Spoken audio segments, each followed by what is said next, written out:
Прывітанне ўсім слухачам і гледачам Еўрарадыё. Мы ў жывым эфіры, пятніца, 12:01 па мінскім часе. Александр Кнырович, блогер і палітык у нашай студыі. Прывітанне, Александр. Прывітанне, Павел, прывітанне, паважаныя гледачы. Неяк я себе сёння па-іншаму адчуваю, як на свята прыйшоў да студыі Еўрарадыё, да вас. Вітаю. Кожны стрым як свята. Сябры, канцэпцыя нашага стрыма такая. У Александра есть уласны YouTube-канал, які называецца Кнырович.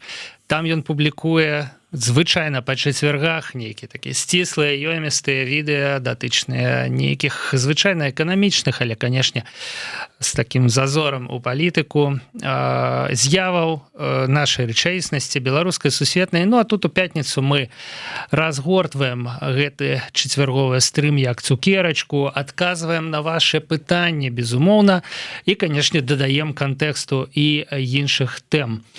Абсолютно жывы стрым, ёсць чат трансляцыі, калі ласка, пішыце туды, задавайце пытанні, дзеліцеся рэфлексіямі. Александр, ваш выхад пра камент за донат.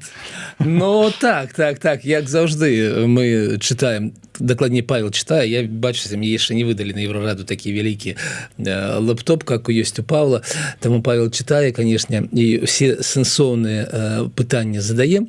Тут, ну, канешне, калі у вас есть такая магчымасць дапамагчы Еўрараду, гэта ніколі не бывае такім лішнім, то зрабіце гэта, і ваше пытанне мы абавязкова пачытаем той, каго будзе за донат. Да, карацей, сябры, што хацеў сказаць Александр, камент за донат мы, канешне, прачытаем з большай ахвотай, калі ён нікога не абражае і калі вы яго пакінеце не ў самы апошні момант. Ну, мне заўсёды гэта не падабаецца, калі нікога не абражае. У меня ўсё ж такі такая, видаце, ступень прыемістасці абраз. Тоўстая скура ўжо Александра адрасла за гады. Да, таму валіце як ёсць. Добра, валіце як ёсць, сябры. Александр, ваше відэо увогуле, канешне, ўсіх турбуе закрыццё мяжы. І вось абсалютна свежая інфармацыя, такі інсайт, які мы безумоўна абмяркуем, што мяжа адкрыецца. Ужо заўтра называюць дату. 20 верасня, да? Это заўтра. Это заўтра, і просто ёсць нюансы. Але ёсць падрабязнасці, аб якіх мы паразмаўляем, напэўна, праз прыкладна хвілін 20-25 аб гэтай падрабязнасці. 20-25, але вашае відэо, Александр, яно таксама датычыцца вось гэтага руху. Ну, конечно. Таму што прысвечаная нашай любімай, адзінай беларускай авиакомпании. Любимую не отдают. Белавия. Ну, конечно. Куда ж мы ее? Как же мы? Вот калі была якая-нибудь альтернатыва, там, які-нибудь Визэйр хотя бы. Так в этом же и сенс. Что-нибудь такое. А тут у нас, здаецца, с альтернатывы только Аэрофлот и Победа. І ці нейкія чужыя. Ну, ведаеце, не наша гэтая перамога, то бок победа. Глядзіце, ну, дзякуй Богу, у які раз все ж таки мне удалося зрабіць відео больш эканамічнае, чым палітычнае ці сацыяльнае, бо падзеі апошніх тыдняў заўсёды падкідвалі такія тэмы, якія не датычацца наўпрост эканомікі, а такія агульныя.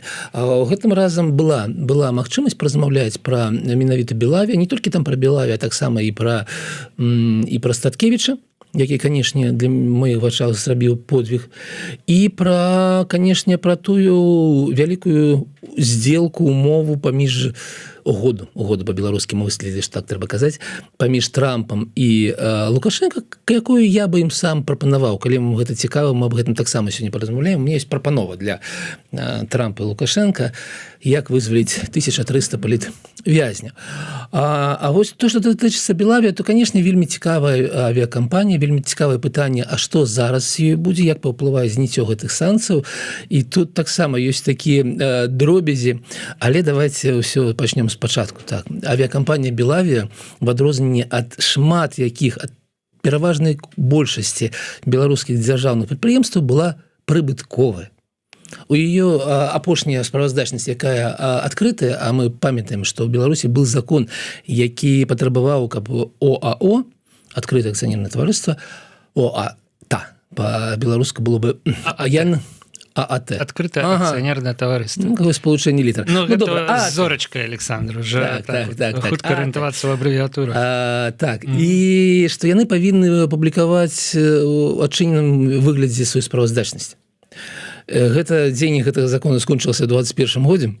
цяпер зусім не ўсе прадпрыемствы публікуюць справаздачнасць, але справаздачнасць Белавія за 19 і 20 гады у нас ёсць, і там вельмі цікавыя лічбы. Ну, глядзіце, 19 год яны перавезлі 4 мільёна пасажыраў, зарабілі на гэтым 880 мільёнаў рублёў. Ну, выручка, канешне, гэта яшчэ не прыбытак, і прыбытак быў 68 мільёнаў рублёў. То бок, ну, тады, калі які быў долар, то было пад 30 мільёнаў долараў, трохі меней за 30 мільёнаў долараў, і вось гэта суадносіны прыбытку і выручцы вельмі добры. Любая авіакампанія, якая на гэта бы паглядзела, сказала бы: хлопцы, так дзе вам даць грошы яшчэ? Давайте, вы ведаеце нейкі сакрэт бізнеса, так? Але все ж таки быў адзін сакрэт гэтага бізнеса, аб якім уже сказаў сёння Павел. Гэта манаполія на пералёты в Беларусі і з Беларусі. І калі вы бачыце нейкія іншыя авіакампаніі в беларускам аэрапарту, а раней вы маглі там убачыць і Люфтганзу, і Austrian Airlines, по-моему, так завецца, і, напэўна, і Air France прилетал, то заўжды гэта было так. І беларуская авіакампанія Белавія дамаўляецца з якім-небудзь яшчэ перавозчыкам на рэйс, баш на баш. То бок мы летим в Вену і ў адваротны бок, і вы таксама маеце магчымасць летець у Мінск і ў адваротны бок. Но ёсць адна ўмова: мы кантралюем цэны. І таму вось гэтыя некалькі адсоткаў прыбыткаў гэта за ваш кошт было. Мы разумеем, што аэрапорт Мінск-3 прапанаваў зусім іншыя кошты. Гэта я маю на ўвазе, канешне, Вільнюс.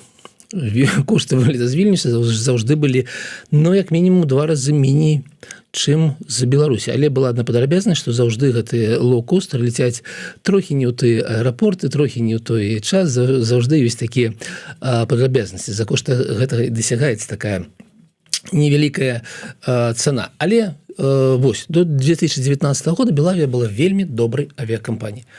Маленькай. Ёй было 31 самолет. Для параўнання у Аэрофлота 350 самолетаў, у групы Аэрофлот, у там Люфтганзы ці Ryanair 600-700 самолетаў. Белавія заўжды была маленькая авіакампанія. Наступілі гэтыя цікавыя моманты 21 года, калі Лукашенко вырашыў захапіць самолет. Спрабаваў сказаць, што гэта Хамас. На другі дзень Хамас сказаў: не, гэта не мы. Мы гэтага не рабілі. Ось, і, канешне, уключыліся санкцыі, якія былі ў першую чаргу забарона на пералёт Еўропу, а потым далучыліся амерыканскія санкцыі, якія былі ў чым?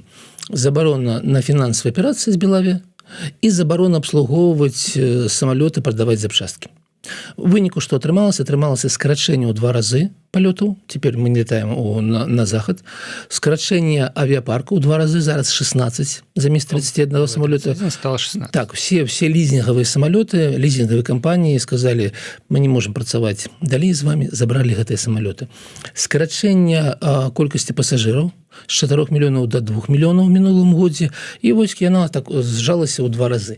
Ці ёсць там прыбытак? У нас няма справаздачнасці, але мы бачым, што за ковідны 20 год, калі выручка упала на 30%, то адразу з прыбыткаў 70 стварыліся страты ў 110 мільёнаў. То бок я вельмі сумняюся, што яны здолелі зараз так паменшыць свае выдаткі, што яны сталі прыбытковыя. Але гэта пытанне, у нас няма падстаў, каб лічыць, сцвярджаць нешта. Для параўнання, вось перавезлі они 2 мільёны пасажыраў. Напэўна, іншыя кампаніі, расійскія і не захадныя, как не дубайскія, турэцкія нешта вазілі у Беларусь. Магчыма, гэтая лічба цалкам 4 мільёна. Для параўнання літоўскія аэрапорты перавезлі ў мінулым годзе 6,6 мільёнаў. Літоўскія. Там 3 аэропорта, так? На 2,5 мільёны чалавек. Так. А у маём месте, улюбёным горадзе Кракаве, невялікі аэрапорт, 11 мільёнаў пасажыраў праз яго пайшло. То бок мы разумеем, які мог быць патэнцыял беларускай Белаві. Я хацеў на гэтым сканцэнтравацца. Александр, вы, канешне, аматар параўноўваць там Беларусі, Латвію, за гэта вам дастаецца, да? Беларусі, Польшу, і ўвесь час чамусьці. Я нават не ведаю, чаму это параўнанне з мінусам для Беларусі ідзе. Я разумею, что такая у нас экономика у Беларусі ў суседніх краінах, што як бы не вы выбіраеце знак, з якім гэтае параўнанне. Але ўсё ж таки давайте засяроджвацца на нейкіх пазітыўных рэчах. Якой бы могла быть Быть. вот эта вот Так, Белавия конечно. у цэнтры Еўропы, на скрыжаванні ўсіх шляхоў. Маючы магчымасці Калі такія. б толькі вот калі б ёй як ПВТ, умоўна кажучы, да, ў Так. 2017-18 годзе, вот дзяржава такая, мы не разумеем, чым вы займаецеся, як лётаюць гэтыя самалёты, чаму трэба вырубаць тэлефоны перад взлётам і перад пасадкай. Давайте мы вам прымем законы, якія вы хочаце, і отпустим. І вы самі, да, леціце куды хочаце. Якой бы могла у нас быць авіакампанія Белавія, калі б не вось гэта вось усё арганізаванае Вось так. вось так.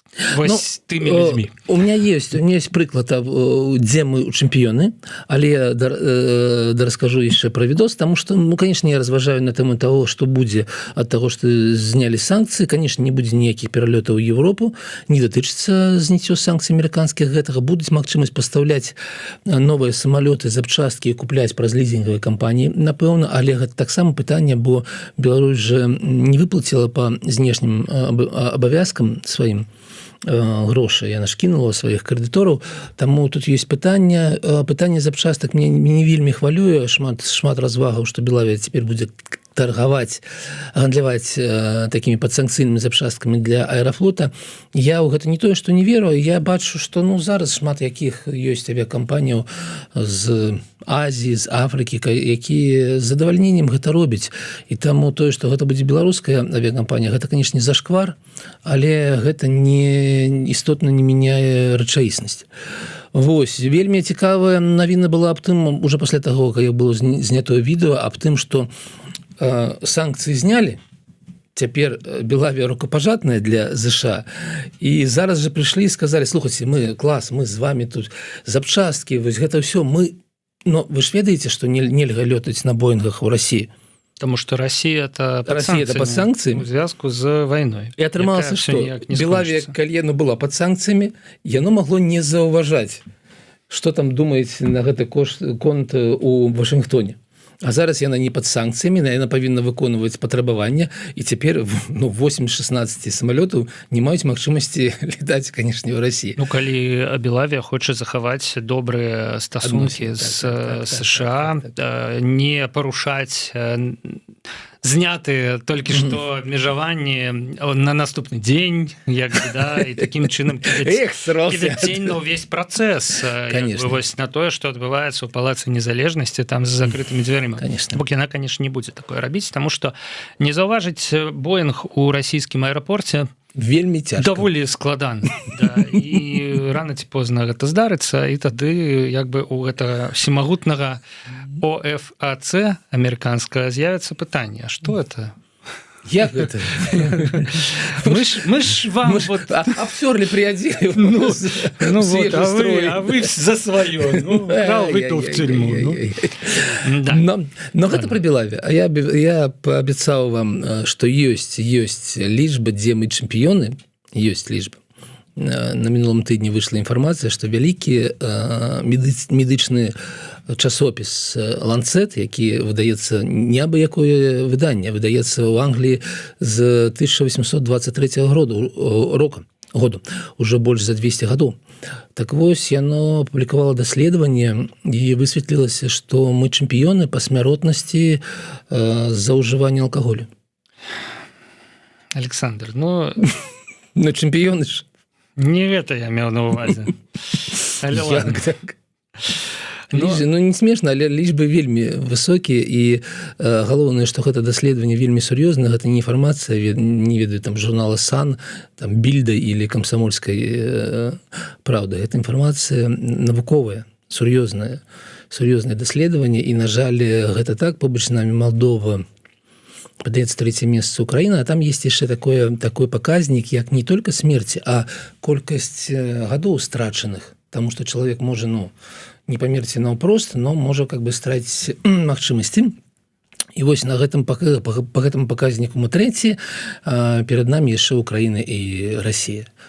Бок алкаголь тупа забівае беларусаў. Конечно. І забівае іх, прычым хутчэй за іншых людзей у гэтым свеце. Конечно, прычым што цалкам у Еўропе не вельмі ўсё добра, злоўжыванне алкаголем гэта еўрапейская такая справа. А у вас у ўсходняй Еўропе вот глядзім на свет, все дрэнна в Еўропе, з Еўропы все дрэнна в усходняй Еўропе, за ўсходняй Еўропе гэта мы. Это, канешне, жах. Мне здаецца, што можна гэтаму прысвяціць асобную нейкую праграму, ці кавалак праграмы, таму што у кожнага з нас ёсць трэк стасункаў з алкаголем. Это можа быць, у прынцыпе, такая праграма пра жыццё нават крыху. І у кожнага з вас, я думаю, ёсць трэк стасункаў з алкаголем. Можа быць, калі Александр агучвае такія лічбы, калі іх агучвае часопіс Lancet, час паразмаўляць крыху пра гэта, да? Магчыма. Зараз гэта была такая неспадзяванка для Паўла, таму мы не будзем далей гэта абмяркоўваць, але калі гэта для вас цікава, напішыце аб гэтым у каментарах. Добра, сябры, рухаемся далей, і я думаю, што прыйшла чарга да беларуска-польскай мяжы. Вельмі цікавыя, канешне, падзеі разгарнуліся ў сувязі з гэтым рашэннем палякаў закрыць мяжу. І, у пэўным сэнсе чаканыя, у пэўным сэнсе не, у пэўным сэнсе трагічныя. Мяне ўразіла, наколькі гэтае рашэнне датычыцца не толькі людзей, у якіх там былі проста квіткі з нейкіх замежных аэрапортаў, там нейкія адпачынкі там і гэтак далей. На Wildberries людзі скардзяцца, што не могуць атрымаць па 2 тыдні тавары свае.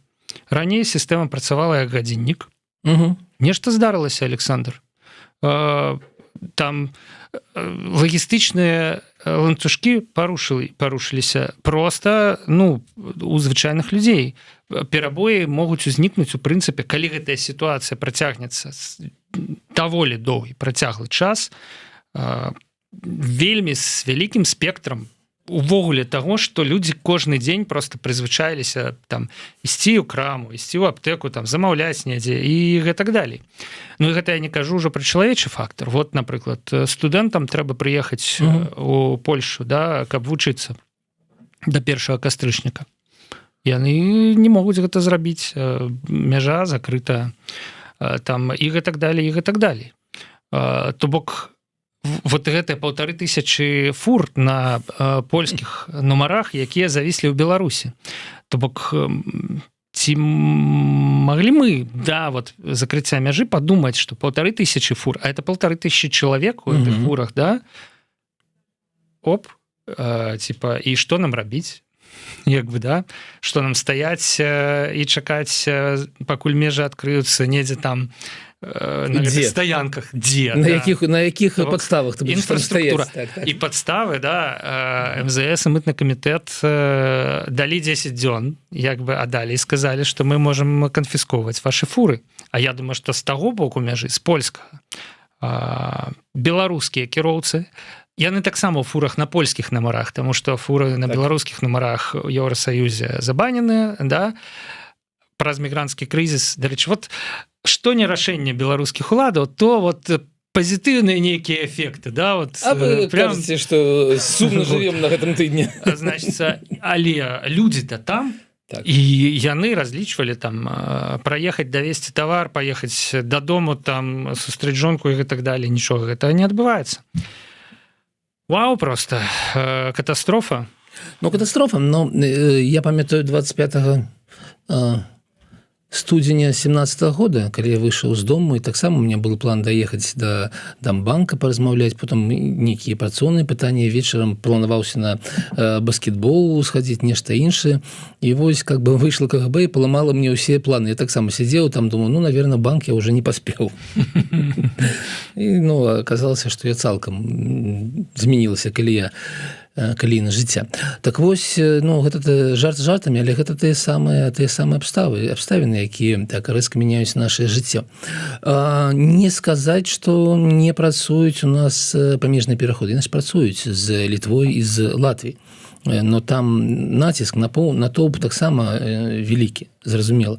І зразумела, што сидзячы ў фуры на польскіх номерах з беларускага боку, тэлефануе гэты чалавек да сваёй фірмы в Польшу і кажа, што мне рабіць?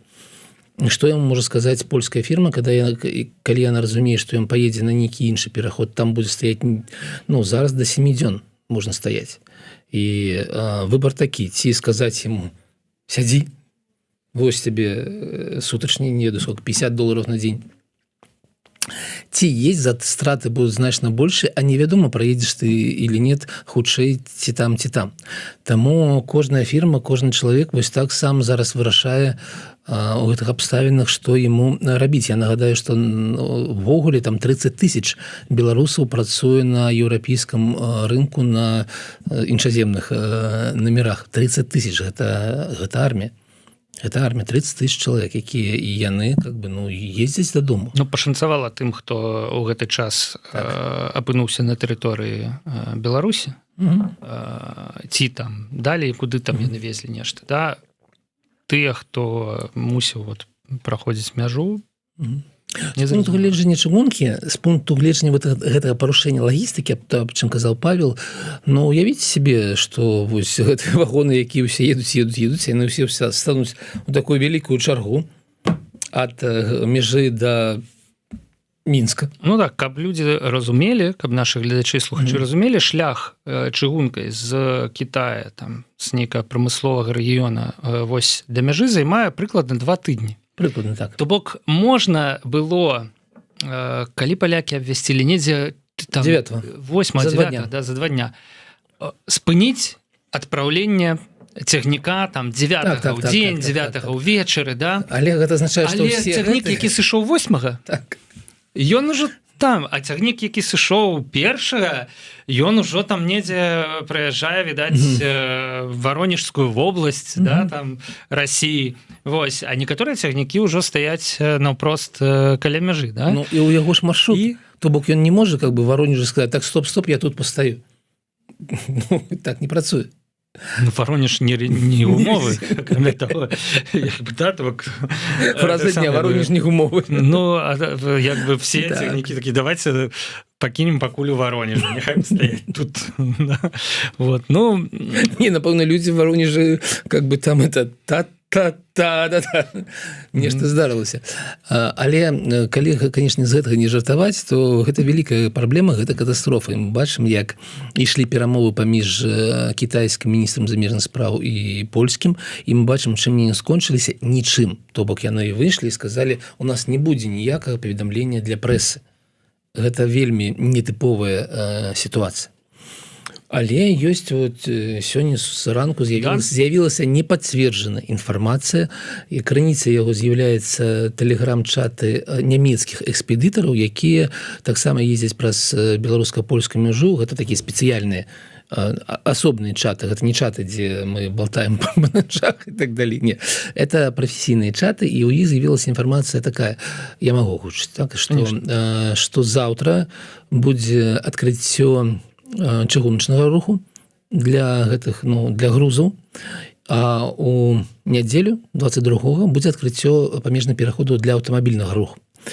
Падкрэслю, гэта не пацверджана з афіцыйных крыніц інфармацыя, але яе абмяркоўваюць менавіта нямецкія перавозчыкі, экспедытары, і неяк да яе ставіцца як да дастаткова даставернай. Як да нечага, на падставе чаго можна планаваць сваю дзейнасць. Таму вось такая ёсць інфармацыя, вось так. Я, канешне, крытычна стаўлюся да гэтай інфармацыі. Палякі прад'яўлялі пэўныя патрабаванні. Да? Нічога мы не бачым, ніякага руху, ніякага варушэння з іншага боку мяжы наконт таго, што гэтыя патрабаванні нейкім чынам выконваюцца. З іншага боку, не гучала з боку палякаў настолькі канкрэтных патрабаванняў, типа, напрыклад, адпусціце монаха кармеліта, ці адпусціце Анджэя Пачопата, да? Гучыць патрабаванне забяспечыць бяспеку ўсяго гэтага ўзаемадзеяння, ўсяго гэтага гандлю, спыніць правакацыі, і можна дапусціць, што ці міністр замежных спраў Кітая ён не заязджаў у Мінск, мы б ведалі, да, на зваротным шляху. Але кітайскія дыпламаты папрацавалі з беларускімі урадавымі нейкімі органамі, і беларускія урадавыя органы клятвенна паабяцалі, што больш ніколі. Як Белавія, больш? ні люмкі. Да, вот як на гэтым самым. Нет. Вось ніякіх больш правакацый не будзе. Польскія грамадзяне могуць сябе ў Беларусі адчуваць бяспечна, ну тыя, якіх яшчэ не захапілі, да? І кітайцы перадалі гэтую інфармацыю. У Варшаве сказалі: ладно, паглядзім, да? Далей два варыянты магчымыя.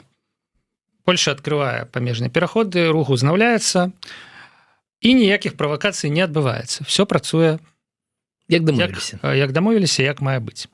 Другі варыянт. КДБ ізноў вырашае, што прыйшоў час зняць тэлеспектакль пра затрыманне польскага шпіёна, і палякі кажуць кітайцам: алло, як бы да, і закрываюць. Я не ведаю, как там по-кітайску, але тым не менш палякі зноў закрываюць мяжу, і на гэты раз ужо яны закрываюць без всяких гэтых умоў будзе, відаць, з умовамі, але ну як бы у чаканні нейкіх больш грунтоўных гарантый, таму што оказывается, ну гэта мы гіпатэтычна разважаем, да, оказывается слова вот гэтых вот людзей з Мінска, ну это кітайскіх падставілі, атрымліваецца, да. І я спадзяюся, канешне, што да гэтага не дойдзе, што все ж таки там возьмуцца за галаву ў Мінску, што не будуць больш. Ну, а Мінск будзе што рабіць тое, што ён рабіў і гэтым разам, выпускаць камюніке пра антынароднае рашэнне польскага ўрада, ні слова не кажучы пра прычыны гэтых рашэнняў, да? Пра свае рашэнні, якія прывялі да антынародных рашэнняў польскага ўрада. Спадзяюся на лепшае, Александр. Спадзяюся на лепшае, тым больш, што ведаеце, ўсё ж такі я разумею, які аб'ём гэтых тавараў рухаецца праз мяжу, што гэта не беларуска-польская мяжа, а гэта мяжа паміж захадам і ўсходам. Кітайская Евросоюзаўская мяжа. Кітайская, это мяжа Китая і ЕС, ну амаль так. Ну, конечно, я себе уявил, как бы это было. Так, ну, тым больш, што з пункту гледжання менавіта самой мяжы, то гэта менавіта так, і таму я не веру ў тое, што гэта можна зачыніць на нейкі доўгі тэрмін, таму што ўсё ж такі інтарэсы і самога Китая, і еўразвяза у тым, каб гэта мяжа працавала. Таму пытанне толькі ў тым, як націснуць на гэту маленькую кропачку на карце, на сусветную, не такую маленькую, канешне. Кропачка маленькая у нас сидзіць і размаўляець пра сцэнары фільмаў да 17 верасня. Вось гэта на маленькую кропачку, як на яе націснуць. Таму ўсё ж такі будзем спадзявацца на лепшае. Александр. Так. Вы абяцалі ўжо 2 праграмы за расказаць гісторыю не пра польскага, да, не, пра шпіёна. Ну то бок, вот калі мы ўжо загаварылі, да, вот пра гэтую наконец-то хто чакаў терцеліаду, да, вот як бы пра гераічнае змаганне беларускага камітэта дзяржаўнай бяспекі з замежнымі шпіёнамі. У Александра ёсць гісторыя на гэты конт, і я думаю, што 5 хвілін мы можам. Добра, давайте 5 хвілін расслабьтеся і паслухайце гісторыю з майго жыцця. Захожу в камеру СІЗА КДБ, і там сидят 2 чалавекі. Адзін. Гэта был начальник следчага аддзела следчага камітэта, большой чалавек. Ён сидзеў у камеры. Так. Ён уже быў асуджаны. Яму уже прысудзілі 7,5 гадоў. Вось. А другі сидзіць такі непрыкметны хлопчык, такі вялікі, памеру такі расцягнуты. Вялікі, але непрыкметны? Ну, будь так, ён такі бродзік вялікі, але так. Так і пачынаюцца гісторыі пра шпіёнаў. Так. Вялікі, ляжыць себе, вось. І толькі прыкладна праз, ну, гэта ж камера, там 3 чалавека, 24 гадзіны побач. І, канешне, людзі размаўляюць, і, канешне, ён пачаў, праз 2 тыдні ён расказаў пра сябе. Калі я пачуў гэтую гісторыю, я перастаў ввогуле давяраць беларускаму КДБ, калі ён кажа нешта пра шпіёнаў. Ввогуле. Ніколі. Ён распавядае. А яму там 32 гады, напрыклад, і завуць яго неяк так, типа Міраслаў. Вот неяк так. Говорит, жил я вельмі беднай сям'і, служыў я на мяжы памежнікам. І вось служыў я, і што-то я адчуваю я, што неяк мне, па-першае, небяспечна, таму што тогда мяжа, кажуць, была паміж Беларусью і Літвой, такая празрыста, не было гэтых всех столбов, чагось там таго, і ты ідёш адзін ночью в карауле, а там кітайцы бегаюць туды-сюды. и тебе, ну, страшно, бо забьют. Ну, кажа, что-то я вырашил, что мне не хочется больше как бы служить в этих войсках. І кажа, а я за некаторы час да гэтага пазнаёміўся з жанчынай на 15 лет старэйшай за мяне, з сынам, і якая была літоўка, якая прыязджала для чагосьці ў Беларусь. І ось вырашылі мы, што паеду я да яе, яна жыве адразу вось па літоўскую старану мяжы, і пайду я працаваць у максімум. На мінімальны заробак, грузчыкам, 450 евро. Значна болей, чым атрымліваў беларускі памежнік. Вырашыў я так змяніць сваю судьбу. І вось прыхожу я звальняцца з памежнай гэтай службы. А меня вызываюць в кабінет, кажуць, і служба вось гэтая, как-то антиразведка, как она есть у нас? Контрразведка памежная. Кажа мне, послухай, Мирослав, ну, прыклады, Мирослав, а ты родину любишь? Кажа, люблю. А ты жадаешь ей послужить? Конечно, я для нашей белорусской родины на все готовы. Будешь шпионом? Дают мне что подписать, дают там некие там прилады, еду я, працую я грузчиком и как бы проезжаю снимать аэродромы НАТО. У меня, говорит, закажет задания такие, приехать туда и там снять, и потом мне их передать. Вот такие задания. І працую сам себе. Александр, для меня зараз вот я пераб'ю загадка, што гэты чалавек робіць у беларускай турме. Ой, живу я себе, живу, ні аб чым дрэнным не думаю, но па п'яні распавёў я гэта свае жонцы ўжо. Она кажа, так мил чалавек, я ж тоже не так просто все. Я ж супрацоўніца літоўскага ДГБ. То бок яна супрацоўніца літоўска. Так, это Александр, мистер и миссис Смит какой-то отбывается в особенно взятой литовской кватэры. Так. И вечером до яго прыйшлі літоўцы и запытали, Мирослав, а ты як хочешь у літоўскую турму ці послужить нашей літоўской родине? И он кажа, я за нашу літоўскую родину пасть порву. Конечно. И подписывает он с ними договора. І калі ён прыязджае на беларускі бок і сустракаецца са сваімі куратарамі з гэтага контрразведкі, ён піша іх на дыктафон, уявіце себе, і пачынае ён быць двойным агентам. Джеймс Бонд, Мирослав. Но на гэтым гісторыя не заканчваецца. Справа тым, што ён чалавек малады, жонка на 15 гадоў старэйшая, і папутаў яго без завесці раман з яе сяброўкай. И жонка об этом узнала, адносіны цяжкія. Літовскага ДГБ. Так. У які-то момент ён распавядала о тым, што яна прыходзіла ў залю, ён глядзіць тэлевізор, яна прыходзіць з ножом, я тебе зараз зарэжу. Ён кажа, не зарэжаць, а яна яго тыкае нож в яго бруха, ён такі 130 кілаграм тады быў у турме, уже схудзеў трохі, і што цікава, калі ён распавядае аб гэтым, ён паказвае світар, якім ёсць, ён парэзаны і паказвае пузо, таксама парэзаны. Но гэта так, скончылася гэта тым, што яна дайшла да таго, што сказала, я цябе здам.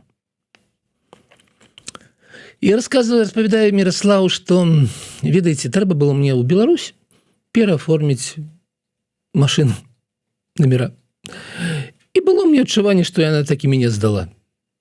И она меня сдала. Приезжаю я, меня прымаюць за это самое. И вот сижу я зараз у турме, кажуць, мне казалі, нікому ні ў коім разе у камеры аб гэтым не распавядаць, і ён распавёў усім. И кажуць, вызываюць меня ў кабинет уже у турме, у КДБ, и кажуць, слухай, а если мы тебе освободим, будешь далей нашей белорусской родине служить? На што ён адказвае, да я за нашу беларускую радзіму. А в чым сэнс? В чым мараль? В чым мараль? Мараль у тым, што ён быў вельмі невялікіх інтэлектуальных здольнасцей чалавек. Гэта грузчык. Я б сказаў, што это быў нейкі просто чалавек. Вельмі просто. Вот прям просто звычайны чалавек. Вот. А ў новостях... Якому нічога, прычым, як так разумею, не патлумачылі, як себе паводзіць. Не, што казаць, калі раптам, там, і гэтак далей. Ну, гэта быў такі, дамовіліся з грузчыкам, дамовіліся, а ён, як дурак, нешта і рабіў, не уасабляючы сябе, што за гэта можна атрымаць 15 гадоў швэндацца па калоніі. І І вот вось гэта такая гісторыя. А цяпер уявіце себе, калі б беларуская КДБ вырашыла паказаць яе ў навінах, як бы яна выглядала. Мы захапілі літоўскага шпіёна. С камерами, с этими на мяжи, это руки за спину, морда в асфальт, да, далее, конечно, человек дае показания, конечно, признательные. Таму, калі беларуская мало того, атрымліваецца, што у прынцыпе праз нейкі час пасля этого фильма ён вызваляецца, конечно, і як это вяртаецца назад в Літву, конечно, хутчэй за ўсё, і такі так я упэўнены, што ён вярнуўся. Я упэўнены, бо яго забралі з камеры, ён не вярнуўся з камеры. Я упэўнены, што яго, ён распавядаў, што яго знялі на камеру, яго паказанні, а потом, што ён згодны працаваць далей. Лежыць недзе у нас в КДБ в загашниках фильм, заготовка для фильма про литовского шпиона. Тур там не будет. Ну, так чакае свайго часу, да? Калі градус эскалацыі на беларускім тэлебачанні на дзяржавным пачне падаць, і трэба будзе падкінуць, значыць, гераічную службу. Топку. Пра гераічную службу і дрэнных літоўцаў, якія завербавалі проста беларускіх хлопцаў. Калі ты глядзіш у беларускім тэлебачанні, мы схапілі таго шпіёна. Я кожны раз за гэтым бачу вось судьбу гэтага нешчаснага хлопца, які вось такая гісторыя. Цікава, якая гісторыя можа стаяць. Тут, канешне, гэта прастор для фантазіі, сябры, але якая гісторыя можа стаяць, напрыклад, за тым жа затрыманнем гэтага манаха-кармеліта. Колькі разоў яго маглі, карыстаючыся нейкімі яго слабасцямі, перавербаваць там туды-сюды, да, перад тым, як все ж таки ён трапіў у гэтыя зводкі. Цікава, калі б не здарылася вось сітуацыя нейкая з Польшай, вот гэта цягам апошніх гадоў непрыемная, да? Калі не трэба было б вот Варшаву укалоць, можа быць, за вучэнне, я не ведаю ім, да, вот перабіць гэтую парадак дня. Ці ўвогуле б з ім нешта здарылася, ці просто жыў бы сабе далей і ўсё такое. Дзякуй, Александр. Гэта вось, у прынцыпе, пра тое, як выглядаюць знутры, фактычна, амаль знутры гісторыі пра шпіёнаў, якія нам паказвае беларуская КДБ. У нас ёсць 5 хвілін, Александр, і адна тэма, якая, у прынцыпе, мяне крыху хвалюе, якую мы яшчэ не раскрылі. Я запытаюся у вас пра яе так. Вы дагэтуль все ж таки верыце, што у чаце, у адным з вялікіх чатаў беларусаў, у якім у асноўным, канешне, тыя, хто вымушаны быў з'ехаць з краіны за апошнія гады, ён называецца чат рэфарматараў і рэфарматарак, з вами размаўляе сапраўдны Ігар Тур. Ці ўсё ж такі, вот мы абмяркоўвалі з вами, мне здаецца, 2 тыдні таму, да, і вы тады думалі, што все ж такі это тур, я так уже допускаў все ж такі, што это нейкі калектыўны. Да, калектыўны беларускі тур в пагонах, я б сказал вот так вот, да, які там нешта збірае, ну, але чат публічны, як бы все на сумленні тых, хто туды піша. Як бы мы все людзі дарослыя, як бы, да, і таксама, вось што мне цікава, да, нечым спрабуе падзяліцца. То бок раней яны сядзелі ў гэтых чатах ціха, да, і просто капіпасцілі. Да, капіпасцілі нешта там, рабілі нейкія высновы, і вот яны нейкі час таму, можа быць, уже з месяц выйшлі з наратывамі. Вось, па-першае, ці верыце вы, што гэта рэальны Ігар Тур, ці ўсё ж такі гэта проста шырма, да, такая нейкая медыйная асоба, з-пад якой зручна, як з-пад аватара, да, такое. Так. Вось, і па-другое, ну вот, як вы лічыце, навошта яны лезуць да нас са сваімі вот завярэннямі нас у тым, што ў 20-м годзе гэта быў там пераварот, што Бабарэка сядзіць за справу, што яны, канешне, перамаглі. Дзіўна вельмі выглядае, калі яны пішуць, яны прыходзяць у чат і пішуць, што мы нікому не патрэбныя, вось гэтыя з'ехавшыя людзі. Як бы я за вами бегла за вами 4 кіламетры, да, каб сказаць, што як вы мне абыякавы, да. Вось, як думаеце, навошта яны? Ну, адказ на першае пытанне я, конечно, не ведаю. Но, па-першае, Ігар Тур пішуць кружочкі.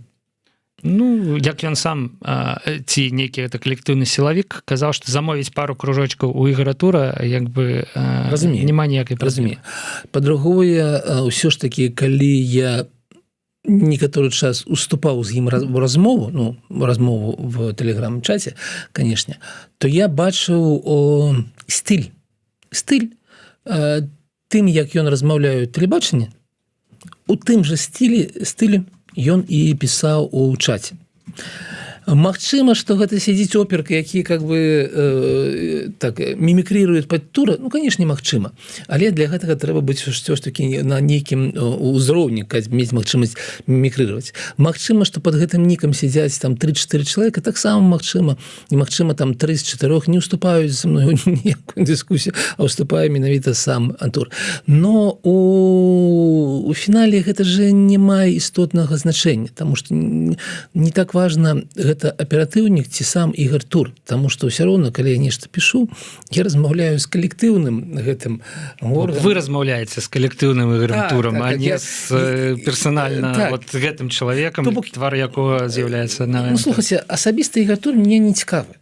Ну, для чаго ён можа быць мне цікавы? Мне цікава только, каб тот наратыў, якім я как бы адпавядаю на гэта, быў дзесьці там, фіксаваўся і кудысьці там, ведаеце, як такая трута, там, у іх такое малачко как бы капал. А асабіста ён там ці не, гэта не так не цікава. Для навошта яны прыходзяць, гэта вельмі цікавае пытанне, таму што прыходзіць у чат, дзе сядзяць там некалькі дзесяткаў заўжды чалавек, якія, ну, вельмі такія стойкія байцы, якіх не проймеш такімі поспехамі. Наскоку з такого, да. Наскоку, канешне. То бок, прыходзіць для таго, каб завадзіць гэтыя наратывы, ну не, гэта бессэнсоўна. Я ўсё ж такі... У меня все ж таки такая версия, что вельмі не цікава сидеть у чатах прапагандысцкіх. Та обстановка, якая ёсць у студыі Еврораду, ці ў студыі чата рэфарматараў, назовем гэта так, яна вельмі вольная і дазваляе людзям казаць тое, што яны думаюць, і таксама сварыцца паміж сабой. І таксама сварыцца публічна. У чым розніца паміж беларускай дзяржаўнай ідэалогіяй, всімі гэтымі чыноўнікамі і беларускай, ну, апазіцыяй, дзеячамі грамадскімі і так далее. Тым, што вось гэтыя другія, у тым ліку я, можаце дазволіць публічна сказаць, што Павел сказаў глупства. Павел вымушаны будзе пагадзіцца, калі ён сапраўды сказаў глупства, таму што там будзе далей па пунктах. Так. Таму, как бы, там сумна. У нас цікава. Таму, магчыма, ён прыходзіць проста для таго, каб не так падыхаць паветрам вольным прыходзіць чалавек. Таму вось у меня такая версія, бо я не бачу за гэтым, ну, гэта ўсё ж таки проста чат, у якім сядзяць проста людзі, якія абмяркоўваюць, ну, у тым ліку і учора была вельмі гутарка з некаторымі удзельніцамі чата аб кіно, аб актрысах, аб рэжысёрках і так далей. І таму ніякіх такіх сэнсоўных некі наратыў прасунуць немагчыма. Іншых сэнсаў у гэтым няма. Таму вось толькі такая у меня версія, што вельмі сумна ў самой Беларусі, вельмі сумна глядзець ОНТ, значна цікавей глядзець Еврораду. Дзякую, што вы з намі. Супер, Александр, дзякуй вялікі за такую выснову. Скончым мы вельмі важнай рэчу. Папракнулі вось у чаце трансляцыі, мне сказалі, што не задаем пытанне з чата трансляцыі. Давайте, сколько шалёны вожык. У нас, Александр, уже не засталося часу, таму я вельмі хутка адкажу на тое пытанне, якое я знайшоў і на якое мы не адказалі па ходзе трансляцыі самі сабой. Ці стала закрыццё мяжы сапраўдным і самым дзейсным ціскам на рэжым, для якога бока закрыццё мяжы каштавала больш? На другое пытанне адказаць вельмі проста. Безумоўна, яно каштавала больш для польскага бока. Конечно. Гэта падлічвалася, гэта, ў прынцыпе, у тэлеграм-канале Еўрараду былі падлікі, да? Яно каштавала больш, але польскі бок ужо сказаў, што гэта для яго гісторыя. Не пытанне грошай. Гандаль, не пра грошы, а пра бяспеку рэгіянальную і сваіх грамадзянаў. Ці было гэта сапраўдным і самым дзейсным ціскам на рэжым, гэта мы пабачым, мне здаецца, у нейкі бліжэйшы час. На працягу наступнага тыдня мы ўсё ўбачым. Калі мяжа адкрыецца, а правакацыі працягнуцца, ці мігранты толпамі паваліць на польскую мяжу ізноў, значыць, не было. Ну, я вот вельмі так... Так, мы пабачым на гэтым тыдні. Но ведаеце, што галоўнае у гэтым? У тым, што вось такое поўнае закрыццё мяжы раней было немагчыма. Калі беларускі бок, некаторыя дзеячы беларускага бока патрабавалі, прапанавалі гэта, то польскі бок адказваў: не, гэта немагчыма. І тое, што адбылося на гэтым тыдні, тое, што яно стала магчыма, гэта, ведаеце, як в футболе, калі ты гуляў, ты забіў гол, ён не сапраўды, яго не залічылі, але в варотах уже мяч быў. Мяч уже быў в варотах. Дзякуй. Александр Кнырович, Павел Свярдлоў, глядзіце стрымы Еўрарадыё, сябры. Праз тыдзень пабачымся ў звыклым месцы, ў звыклы час. Да пабачэння. Да пабачэння.